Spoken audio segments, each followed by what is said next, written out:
Assalamualaikum warahmatullahi wabarakatuh. Perkenalkan, nama saya Reva Dewi Citika dengan BP 24245. Kali ini saya akan membuat video tentang analisis perkara tindak pidana korupsi suap dengan vonis 8 tahun penjara.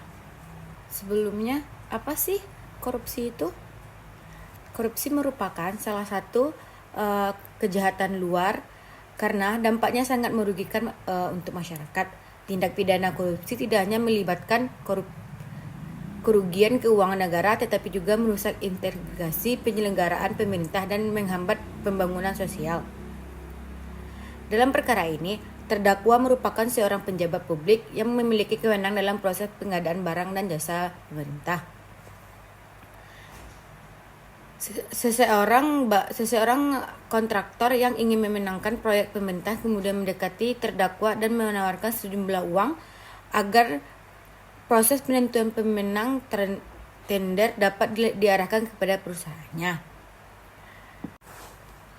Terdakwa menerima suap dengan banyak 500 juta secara bertahap. Pemberian uang tersebut dilakukan sebagai imbalan batas bantuan terdakwa dalam mempermudah proses administrasi dan pengaruhi keputusan terkait proyek pemerintah.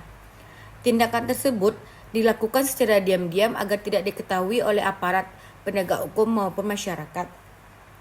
Namun, aparat hukum memperoleh informasi mengenai adanya dugaan praktik suap menyuap tersebut. Setelah melakukan penyelidikan dan pengumpulan alat bukti, aparat melakukan operasi terhadap terdakwa. Dalam operasi tersebut ditemukan sejumlah barang bukti berupa uang tunai, bukti transfer, dokumen proyek, serta pencapaian elektronik yang mengajukan adanya kesepakatan antara terdakwa dan pemberi suap. Selanjutnya, terdakwa ditetapkan sebagai tersangka dan menjalani proses penyidikan hingga akhirnya perkara dilimpahkan ke Pengadilan Tindak Korupsi Pidana. Dalam persidangan, jaksa penuntut umum menghadirkan saksi-saksi, ahli, serta alat bukti yang digunakan adanya tindakan pidana tersebut. Setelah pemeriksaan alat bukti dan mendengarkan keterangan para pihak, Majelis Hakim menyatakan bahwa terdakwa terbukti secara sah dan meyakinkan melakukan tindak pidana korupsi berupa penerimaan suap. Oleh karena itu, hakim menjatuhkan pidana penjara selama 8 tahun serta pidana denda sesuai dengan ketentuan peraturan perundang-undangan. Adapun pihak-pihak yang terlibat yaitu 1. Terdakwa. Ia penjabat pemerintah atau penyelenggara negara yang memiliki kewenangan dalam pengadaan barang dan jasa. Jabatan yang ia miliki memberikan akses dan kekuasaan untuk mempengaruhi proses pengambilan keputusan. 2. Pemberian suap. Pemberian suap adalah kontraktor atau pengusaha yang berkepentingan memperoleh keuntungan ekonomi melalui proyek pemerintah tersebut. 3. Jaksa penuntut umum, yaitu bertugas menyusun dakwaan, menghadiri alat bukti, dan membuktikan kesalahan terdakwa di hadapan pengadilan. 4. Majelis hakim. Majelis hakim bertugas memeriksa, mengadili, serta memutuskan perkara berdasarkan fakta persidangan dan ketentuan hukum yang berlaku. 5. Penyidik. Penyidik bertanggung jawab melakukan penyidikan serta mengumpulkan alat bukti berguna mengungkap tindakan pidana korupsi tersebut. 6. Saksi dan ahli. Saksi memberikan keterangan mengenai fakta yang ia ketahui, sedangkan ahli memberikan pendapat berdasarkan ahli tertentu untuk membantu hakim memahami perkara tersebut. Adapun fakta hukumnya yaitu berdasarkan hasil persidangan beberapa fakta sebagai berikut. 1. Terdakwa menerima suap sebesar 500 juta yang uang tersebut diberikan oleh kontraktor yang berkepentingan memenangkan proyek pemerintah.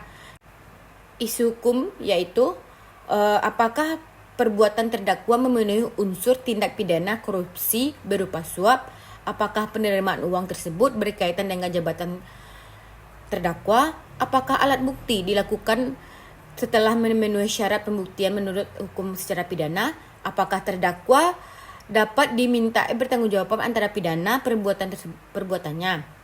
Analisis antara fakta dan aturan hukum.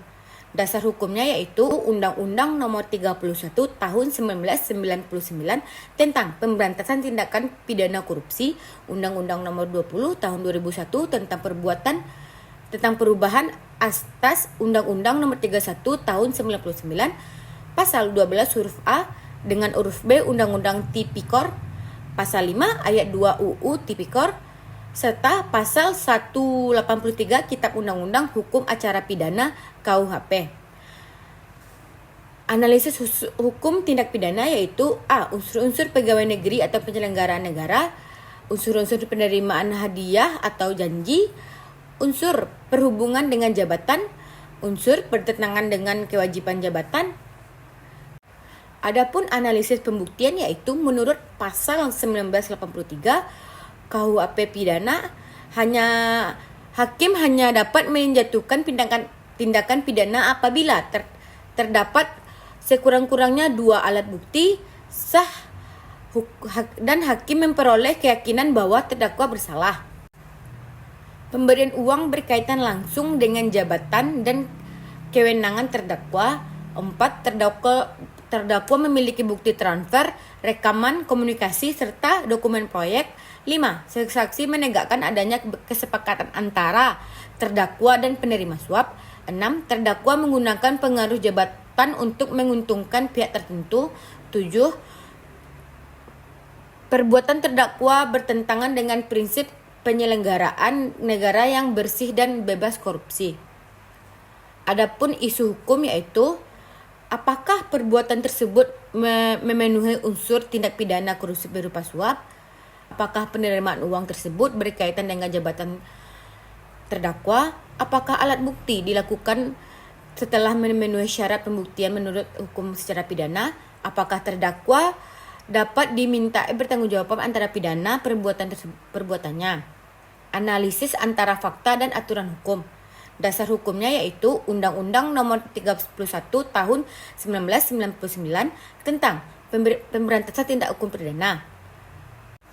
Adapun hal yang meringankan yaitu terdakwa bersikap sopan selama persidangan, terdakwa belum pernah dihukum sebelumnya, serta terdakwa mengakui perbuatannya dan menyesalinya.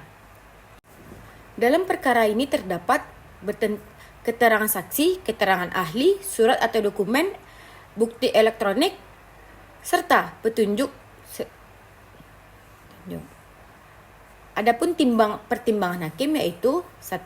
Terdakwa tidak mendukung program pemberantasan korupsi, perbuatan terdakwa merusak kepercayaan masyarakat terhadap pemerintah. 3. Terdakwa menyalahgunakan jabatan untuk kepentingan pribadi. 4. Korupsi menghambat pembangunan dan penyelenggaraan publik. Amar putusan. Mengadili menyatakan terdakwa terbukti secara sah meyakinkan melakukan tindakan pidana korupsi berupa penerimaan suap, menjatuhkan pidana kepada terdakwa dengan pidana penjara selama 8 tahun, menjatuhkan pidana denda sebesar 300 juta dengan ketentuan apabila denda tidak dibayar diganti dengan pidana kurungan selama 6 bulan, dan menetapkan barang bukti dirampas untuk negara. Secara yuridis, seluruh unsur tidak pidana korupsi telah dipenuhi.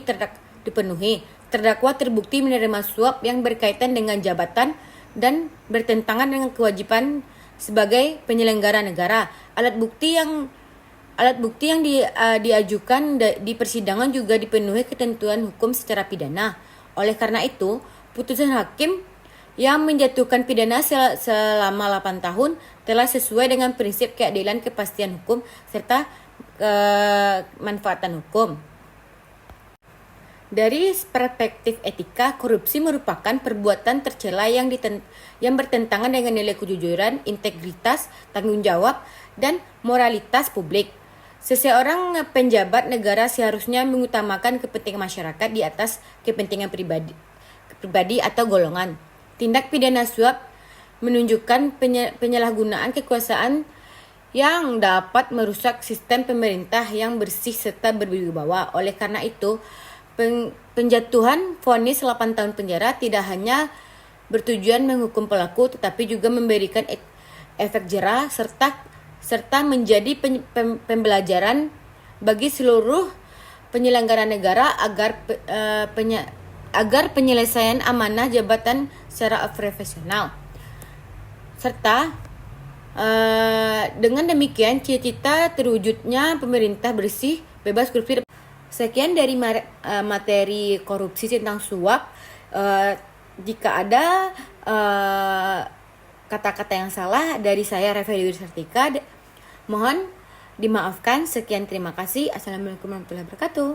Bye bye, see you next time.